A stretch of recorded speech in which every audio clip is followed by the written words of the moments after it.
అలానే మిసేసరావు హైదరాబాద్లో global submit జరగబోతుంది 8, 9 తారీఖుల్లో ఈ సబ్మిట్కు ఏర్పాట్లు చేస్తున్నారు. ప్రధానమంత్రి నరేంద్ర మోడీ గారు, రాహుల్ గాంధీ గారు, ఏఐసిసి అధ్యక్షుడు ఖర్గే గారు వీళ్ళందరూ హాజరవుతారా అని అంటే ఆహ్వాన పత్రికలు అయితే ఇచ్చారు. నరేంద్ర మోడీ గారిని ప్రత్యేకంగా ఆహ్వానించారు తెలంగాణ ముఖ్యమంత్రి రేవంత్ రెడ్డి గారు. 2047 దిశగా భారతదేశం వెళ్తూ ఉంది, వికసిత్ భారత్ దిశగా. దాంట్లో తెలంగాణ కీలక భాగస్వామి కాబట్టి మీరు రావాలి అని చెప్పి ఆహ్వానించారు నరేంద్ర మోడీ గారిని ముఖ్యమంత్రి రేవంత్ రెడ్డి గారు. అయితే ఈ గ్లోబల్ సబ్మిట్ ద్వారా 1,00,000 కోట్ల రూపాయల పెట్టుబడులని రాబట్టడానికి పెద్ద మాస్టర్ స్కెచ్ వేశారు రేవంత్ రెడ్డి గారు. ఇదంతా ఒక ఎత్తు అయితే దీంట్లో ఒక తిరకాసు కూడా ఉంది. రేవంత్ రెడ్డి గారు ఏదైనా ఒక నిర్ణయం తీసుకుంటే కాంగ్రెస్ పార్టీ అధిష్టానం ఏదో ఒక రకంగా దాన్ని మరొక కోణంలో ప్రొజెక్ట్ చేస్తుంది. అది యాదృచ్ఛికమా వ్యూహాత్మకం అంటే యాదృచ్ఛికంగానే. వంతారా విషయంలో ఒక డిస్ప్యూట్ నడుస్తుంది ఢిల్లీలో. వంతారాకి ఢిల్లీ జూల్ని అప్పచెప్పడాన్ని వ్యతిరేకిస్తూ ఉన్నారు కాంగ్రెస్ పార్టీ. పార్లమెంటు వేదిక, పార్లమెంటు బయట వంతారాకు మీరు ఎలా అప్పచెప్తారు ఢిల్లీ జూల్ అని చెప్పి ప్రశ్నిస్తున్నారు. వంతారా ఎవరిది? అంబానీలది. సో అంబానీల ఆదానీలకి జూల్తో సహా జూలు, మైనింగ్, ఎవ్రీథింగ్ అప్పచెప్తున్నారు, భారతదేశం రాసిస్తున్నారు అనేటువంటిది కాంగ్రెస్ పార్టీ చేస్తున్నటువంటి ఆరోపణ. సో వంతారాకి ఢిల్లీకి సంబంధించినటువంటి జూలని అప్పచెప్పడం పైన అక్కడ జయరాం రమేష్ గారు కానీ ఇలాంటి సీనియర్ కాంగ్రెస్ పార్టీ లీడర్లు వ్యతిరేకిస్తున్నారు. ఇలాంటి సందర్భంలో వంతారాకి హైదరాబాద్లో ఉండేటువంటి జూల్ని అప్పచెప్పడానికి, జంతు ప్రదర్శనశాలను అప్పచెప్పడానికి రాష్ట్ర ప్రభుత్వం సిద్ధమవుతుంది. ఆ మేరకు ఒప్పందాలు కుదుర్చుకోబోతున్నారు గ్లోబల్ సబ్మిట్లో అనేది ఇప్పుడు వినిపిస్తూ ఉంది. మరి ఢిల్లీలోనేమో కాంగ్రెస్ పార్టీ అధిష్టానం వంతారాన్ని వ్యతిరేకిస్తుంది, తెలంగాణలోనేమో కాంగ్రెస్ పార్టీ ప్రభుత్వం ఉంది, ఇక్కడేమో వంతారాన్ని ఆహ్వానిస్తూ ఉంది. ఇక్కడే అధిష్టానానికి ఇక్కడ తెలంగాణలో ఉన్నటువంటి కాంగ్రెస్ పార్టీకి మధ్య కొంత భేదాభిప్రాయాలు ఉన్నాయనేది ఇప్పుడు పెద్ద చర్చనీయాంశమైంది. సో ఈ గ్లోబల్ సబ్మిట్ అనేది రాబోయేటువంటి రోజుల్లో తెలంగాణని ఒక మరో లెవెల్కి తీసుకెళ్ళిపోతుంది అని చెప్పి ఇప్పుడు రేవంత్ రెడ్డి గారు చెప్తున్నారు. ఎందుకంటే 2047 విజన్ దిశగా ఆయన వెళ్తున్నారు. తెలంగాణని 3 భాగాలుగా ఆయన చూస్తున్నారు. ప్యూర్, రూర్ అనేటువంటి 3 భాగాలుగా చూస్తున్నారు. అంటే ఔటర్ రింగ్ రోడ్ పరిధిలో ఉండేటువంటి భాగాన్ని ఆయన ఒక యాంగిల్లో చూస్తున్నారు, ప్యూర్ యాంగిల్లో ఔటర్ రింగ్ రోడ్ అవతల ఓఆర్ఆర్ ఔటర్ రింగ్ రోడ్ మధ్యలో ఉండేటువంటి భాగాన్ని ప్యూర్ కింద చూస్తున్నారు. మిగిలినటువంటి భాగాన్ని రూరల్ తెలంగాణ కింద చూస్తున్నారు. ఇలా 3 భాగాలుగా తెలంగాణని గ్లోబల్ సబ్మిట్లో ప్రదర్శించబోతున్నారు రేవంత్ రెడ్డి గారు. తద్వారా ఈ 3 భాగాల్లో ఎక్కడెక్కడ పెట్టుబడులు పెట్టడానికి అనుకూలమైనటువంటి పరిస్థితులు ఉన్నాయి, మౌలిక వనరులు ఉన్నాయి, ఎక్కడెక్కడ ఏ పెట్టుబడులు పెట్టచ్చు అనే దాని మీద ఆయన ప్రజెంటేషన్ ఇవ్వడానికి సిద్ధమవుతూ ఉన్నారు. ఆ మేరకు ఏర్పాట్లు కూడా చేశారు. ఇప్పటికే హైదరాబాద్ కేంద్రంగా చేసుకుని జీసీసీల సంఖ్య పెరిగింది. అంటే గ్లోబల్ క్యాపబిలిటీ సెంటర్స్, వాటినే రాబోయేటువంటి రోజుల్లో R&D సెంటర్స్ అని కూడా అనొచ్చు. అంటే ఏ కంపెనీకైనా ఒక హెడ్ క్వార్టర్ అనేది ఉండాలి. ఆ హెడ్ క్వార్టర్కి హైదరాబాద్ కేంద్రం మారింది.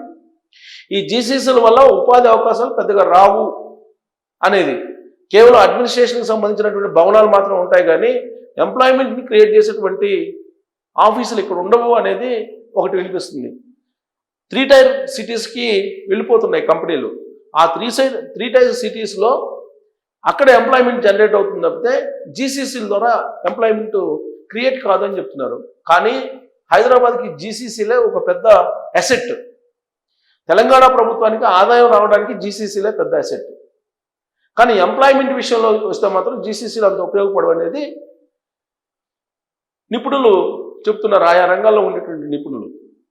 సో ఇప్పుడు 8, 9 తారీఖులో జరిగేటువంటి గ్లోబల్ సబ్మిట్ సంబంధించి కొన్ని వేల మందికి ఆహ్వానాలు పంపారు. దాదాపు 2,000 మంది ప్రపంచవ్యాప్తంగా ఉండేటువంటి వివిధ కంపెనీల, వివిధ రంగాలకు సంబంధించినటువంటి ఎక్స్పర్ట్స్ హాజరు కాబోతున్నారు. కీలకమైనటువంటి ఒప్పందాలు కూడా జరగబోతున్నాయి. ఏం ఒప్పందాలు జరగబోతున్నాయి అనేది ఒకసారి చూద్దాం. 1,00,000 కోట్ల పెట్టుబడులు 1,00,000 కోట్ల పెట్టుబడులు తీసుకురావాలనేది అంచనా.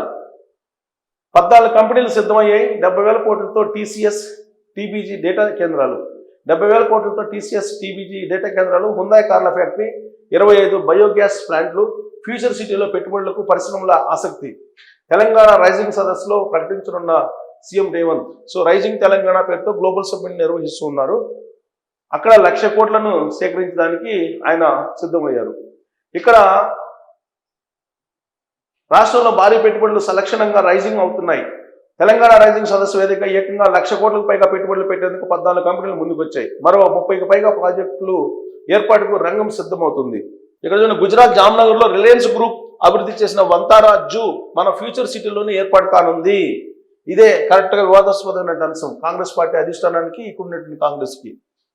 ఐటీ దిగ్గజ సంస్థ టీసీఎస్ మరో సంస్థ టీబీజీతో కలిసి 70,000 కోట్లతో అత్యాధునిక హైపర్ వాల్ట్ డేటా సెంటర్లను స్థాపించనుంది. ఇదే కాదు, పరిశ్రమలతో పాటు పర్యాటకం, క్రీడలు, వినోద రంగాల్లోనూ రాష్ట్రానికి భారీ పెట్టుబడులు రానున్నాయి. చాలా కంపెనీలు ప్రతిపాదనలు పంపగా ప్రభుత్వం అందులో బుధవారం నాటికి 1,00,000 కోట్ల పెట్టుబడులకు ప్రభుత్వం ఆమోదం తెలిపింది. సదస్సు ప్రారంభానికి మరో 4-5 రోజుల సమయం ఉండడంతో కంపెనీల సంఖ్య, పెట్టుబడుల మొత్తం మరింత భారీగా పెరగనుంది. ఈ నెల 8-9 తారీఖులో ఫ్యూచర్ సిటీలు నిర్వహించనున్న తెలంగాణ రైజింగ్ గ్లోబల్ సదస్సులో సీఎం రేవంత్ రెడ్డి సమక్షంలో కంపెనీలు రాష్ట్ర ప్రభుత్వంతో పరస్పర అవగాహన ఒప్పందాలు కుదుర్చుకోనున్నాయి. సో ఫ్యూచర్ సిటీలో దీన్ని ఏర్పాటు చేయబోతున్నారు. రాబోయేటువంటి రోజుల్లో ఫ్యూచర్ సిటీకే భవిష్యత్తు ఉంటుంది. ఆ మేరకు రేవంత్ రెడ్డి గారు ప్లాన్ చేస్తూ ఉన్నారు. గతంలో హైదరాబాద్, సికింద్రాబాద్ అనేవాళ్ళు, ఆ తర్వాత సైబరాబాద్ సిటీ, ఇప్పుడు ఫ్యూచర్ సిటీ. రాబోయేటువంటి 10 yearsలో ఫ్యూచర్ సిటీలోనే అంతా మనకు కనిపించబోతుంది. ఫ్యూచర్ సిటీలో పరిశ్రమల ఏర్పాటుకు విదేశీ కంపెనీలు కూడా ప్రత్యేక ఆసక్తి చూపిస్తున్నాయి. ఇందులో తైవాన్, సింగపూర్, వియత్నాం కంపెనీల కోసం ప్రత్యేక పారిశ్రామిక వాడలు ఏర్పాటు చేయాలని రాష్ట్ర ప్రభుత్వం నిర్ణయించింది. ఇక రాష్ట్రాన్ని అంతర్జాతీయ సినిమాలకు కేంద్రంగా మార్చాలన్న సీఎం రేవంత్ ఆలోచన సాకారం కానుంది. ఫ్యూచర్ సిటీలో అంతర్జాతీయ ప్రమాణాలతో ఫిల్మ్ సిటీ ఏర్పాటుకు బాలీవుడ్ నటుడు అజయ్ దేవగన్ ముందుకు వచ్చారు. పెట్టుబడుల్లో మొత్తం ఎంత అనేది ప్రకటించాల్సి ఉంది. సీతారాంపూర్లో కొత్త ప్లాంట్ ఏర్పాటు చేయనున్న హిందుస్థాన్ యూనిలివర్ సంస్థ కూడా పెట్టుబడులు మొత్తాన్ని వెల్లడించనుంది. ఏఐ యూనివర్సిటీ విదేశీ క్యాంపస్. ఏఐ ప్రత్యేక ప్రాధాన్యత ఇస్తున్న ప్రభుత్వం ఫ్యూచర్ సిటీలో 100 ఎకరాల్లో ఏఐ సిటీ ఏర్పాటు చేస్తామని ఇప్పటికే ప్రకటించింది. ఇందులో ఏఐ యూనివర్సిటీ ఏర్పాటుకు అనుమతించింది.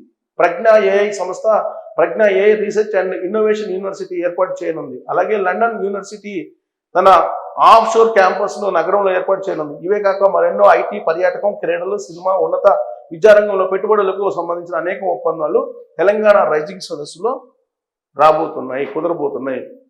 సో విదేశీయుల నుంచి ప్రముఖులు అందరూ పోతున్నారు. ఇది చూడండి, ఇవి భారీగా పెట్టుబడులు పెట్టిన కంపెనీల లిస్ట్. ఇది ఫస్ట్లో వంతారా ఉంది, అదే వివాదం. ఆ తర్వాత అన్నీ ఉన్నాయి, చూడండి, మీరు క్లోజప్లో చూసుకోవచ్చు.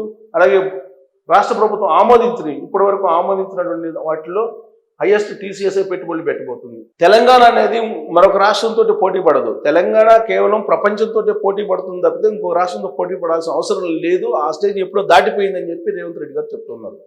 అందుకే ఇప్పుడు గ్లోబల్ సబ్మిట్ని పెడుతున్నారు. ఈ గ్లోబల్ సబ్మిట్ తెలంగాణ రాష్ట్రాన్ని మరొక లెవెల్కు ప్రపంచంలో తీసుకెళ్ళబోతుంది అనేది ఎక్స్పెక్ట్ చేస్తూ ఉన్నారు. మరి ఈ గ్లోబల్ సబ్మిట్ 1,00,000 కోట్ల పెట్టుబడులు వస్తే రాబోయే రోజుల్లో ఫ్యూచర్ సిటీ ఎలా ఉండబోతుంది అనేది మీరు కామెంట్ చేయొచ్చు. Thank you.